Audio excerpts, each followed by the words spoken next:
Un point qui intéresse beaucoup les gens, c'est le processus du vieillissement. Tu es très connu comme étant quelqu'un qui semble avoir arrêté ou renversé le processus du vieillissement. Pour toi, quels sont les facteurs les plus importants pour faire cela? Quel a été le facteur le plus important pour toi pour retarder le processus du vieillissement? Ce qui est le plus important pour moi pour retarder ou arrêter le processus du vieillissement, ça m'est égal. Parce que ça m'est égal, en fait.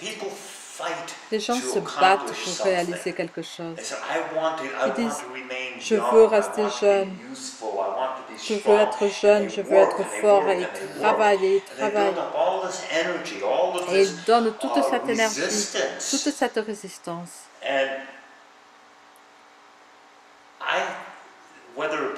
Moi, que ce soit la vie ou la mort, ça m'est égal en fait.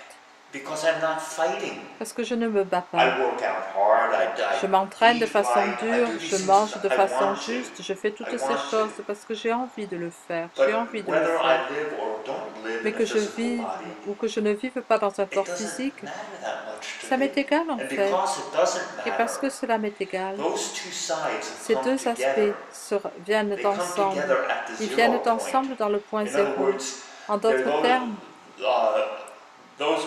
il y a ces gens qui abandonnent complètement, qui ne font rien, et puis ces gens qui travaillent très fort pour accomplir quelque chose. J'ai trouvé le point zéro, le point de milieu. Et dans ce point de milieu, la gauche et la droite s'équilibrent. Et je crois que ça fait partie du secret. Je suis content avec où je suis. Je suis content. Aujourd'hui, c'est tout. Et à cause de ce bonheur, à cause de ce contentement, à cause de cette acceptation, à ce point, il semble que j'ai renversé ce processus de vieillissement normal. Mais ils ne savent pas ce que ça veut dire en fait. Est-ce qu'on peut vivre des centaines d'années? Oui, probablement. Mais disons que tu vives 10 000 ans. Et après? Et après? Les mêmes problèmes sont en face de toi. Est-ce que tu souffres? Ou est-ce que tu es en paix? Est-ce que tu as trouvé la paix dans ta vie? Si tu as trouvé cette paix c'est la vie. Plus tu as trouvé de paix, plus tu as de vie. Plus tu as de vie, et plus cela va renforcer et réveiller, invigorer le corps physique, et bien sûr on le garde du coup. Est-ce que tu dirais que d'avoir cultivé cela, cette attitude sur la vie, qui est de te placer toujours dans un état d'ouverture, d'acceptation, est-ce que cela fait que tu es de plus en plus en contact avec ton intuition, que tu sais ce qui est juste à un moment précis dans ta vie? C'est une très bonne façon de demander cela à classe. Est-ce que cela amène l'intuition? Ce professeur intérieur, cette intuition, ce professeur à l'intérieur de nous, nous l'avons tous. Nous avons cette réaction instinctive, cette impulsion. Nos corps physiques nous disent, si nous pouvons écouter suffisamment longtemps et avec suffisamment de soin à ce que notre corps nous dit, cela nous dit quand il y a un danger. Et un animal va sentir cela naturellement, il va sentir le danger bien avant de le voir. Et les gens primitifs ont fait la même chose, parce qu'ils étaient plus en harmonie avec la nature, plus en harmonie avec leur environnement. Donc au fur et à mesure que l'on fait cela, on trouve que l'on a un moyen de s'accorder, de s'harmoniser avec notre intuition. Cela vient aussi du fait de prendre tes demandes. Les gens demandent cela, ils veulent cela. Ils prennent tout ça émotionnellement, toutes ces demandes émotionnellement chargées. Et puis, au lieu de ça, on en fait des petites préférences. Et lorsqu'on les amène à des préférences, cela peut se passer, ok. Si ça ne se passe pas, c'est ok aussi. C'est ce que c'est. C'est ce que nous rencontrons. Quelquefois, les choses marchent et quelquefois, elles ne marchent pas. Mais le fait d'être dans cet endroit, alors on commence à avoir une impression, oui, ça va marcher, ça va pas marcher. Et l'on devient très sensible à ce que l'on pense, très sensible à ses conclusions, à ses jugements. Et comme on est sensible à cela, tout d'un coup, ce qu'on bat à l'intérieur de nous va nous amener à l'endroit juste, sans aucun effort, et toujours exactement sur la cible. C'est très beau. Cela doit être aussi que dans la pratique de la vie, l'on remarque que notre intuition s'éveille et l'on a donc de plus en plus de foi en soi, de plus en plus d'ouverture et moins de doute pour poser vraiment son énergie. C'est vrai, classe, oui. Il y a de moins de doute. On n'a pas besoin de savoir, mais on ne se fait pas de soucis sur le fait que l'on ne sait pas. Parce que ce moment, si on est là, maintenant, les choses vont marcher. Le seul moment où ça ne marche pas, c'est si on est dans le passé qui est mort ou dans le futur imaginaire, mais maintenant, c'est parfait. Il n'y a rien avec ce moment. Je n'ai pas besoin de penser à demain. Je n'ai pas besoin de penser à hier. Tout ce que je dois faire, c'est d'apprécier ce moment, maintenant. Maintenant, on est en train de parler, tu me poses des questions, on partage nos esprits au niveau du cœur. J'ai besoin de savoir rien d'autre que ça. C'est beau. Quelque chose que l'on entend très souvent, c'est que les gens qui méditent pendant depuis de nombreuses années, ils ont tellement d'énergie, ils sentent qu'ils n'ont plus besoin de dormir, ou l'expérience de la nuit ou du repos change, il y a plus de conscience.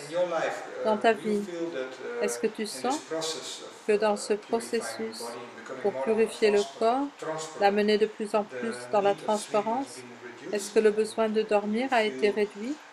Ou est-ce que tu sens que c'est quelque chose, c'est une expérience générale pour les gens? Est-ce que tu sens que les gens qui sont plus avancés ont besoin de moins dormir? C'est une bonne question. Je dors en fait plus longtemps que ce que pensent les gens. Je dors 7 à 8 heures. Je vais au lit très tôt.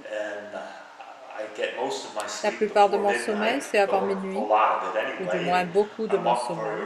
Je me réveille le matin très tôt. Mon niveau d'énergie n'est jamais vidé. C'est comme remplir son réservoir d'essence. Mon réservoir d'essence est toujours plein. Je peux travailler dur durant la journée.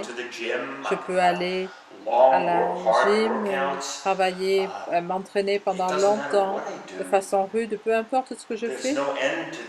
Il n'y a jamais de fin à mon énergie. Et je ne l'utilise pas mal non plus, je conserve mon énergie.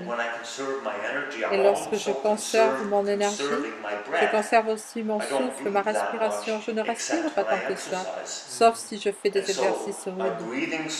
Donc ma respiration se ralentit, mon corps est plus comme celui d'une tortue. Si je n'ai pas besoin de faire quelque chose, je ne le fais pas. Je suis paresseux et je suis content d'être paresseux. J'en suis content. Et si j'ai besoin de faire quelque chose, ou si j'aime faire quelque chose, il n'y a pas de fin à l'énergie.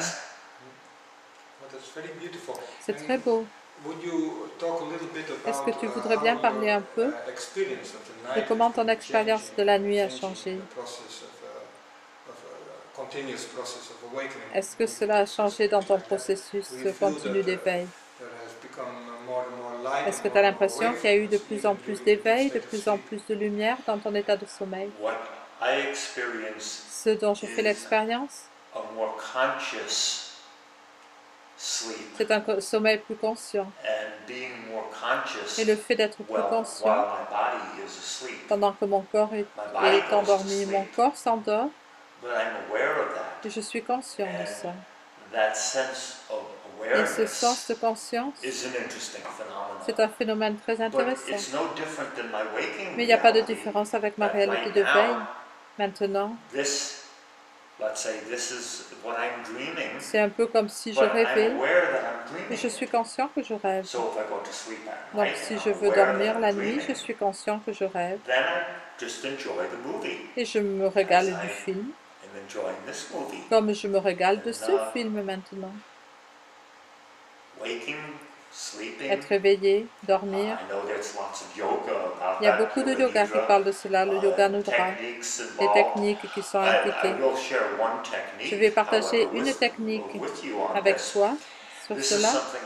C'est quelque chose que j'ai fait pendant de nombreuses années.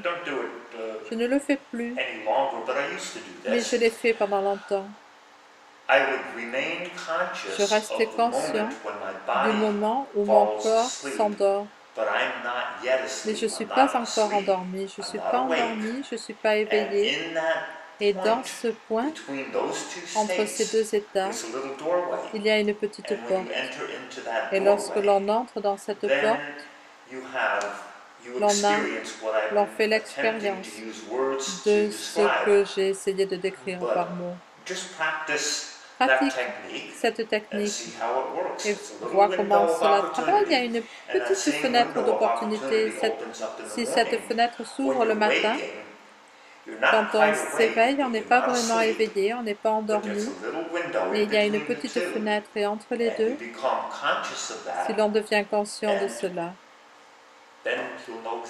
alors on sait exactement ce dont je parle. C'est un point très intéressant que tu amènes, Peter. J'ai entendu parler de ces techniques très souvent. C'est quelque chose que l'on peut trouver dans la tradition védique, dans beaucoup de traductions de la Chine, qu'il y a un bouton entre deux états de conscience,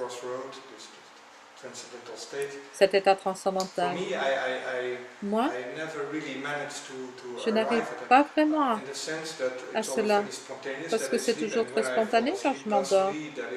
Et je m'endors, il y a une partie de moi qui garde une conscience, mais comment est-ce que tu as cultivé ce fait d'accroître cette conscience à ce point? Est-ce que tu as fait quelque chose pour arriver à cet état? Parce que il me semble que c'est quelque chose de tellement spontané. C'est un aspect du flot de la vie. Comment est-ce qu'on peut devenir plus conscient de cela et avoir un contrôle sur le moment où l'on s'endort, en étant joueur, en ne le prenant pas sérieusement? C'est juste un petit jeu que l'on joue. Et quand cela n'a pas d'importance, soudain, on trouve que l'on développe cela. On développe cette capacité. Ça devient facile quand on joue à ce sujet. Je crois que le problème sur la vie spirituelle, c'est qu'on prend tout tellement au sérieux, il n'y a rien de sérieux. Alors, tu crois que si on prend un ours en peluche, ça pourrait aider? Oui, oui, ça aiderait. Fais ça, tu parles à l'ours en peluche, il te guidera, il deviendra ton gourou. Et il t'éveillera. Thank you very, very much, Peter, in the name of all our listeners, for the time the opportunity you gave us to ask you some questions, and thank you very, very much for your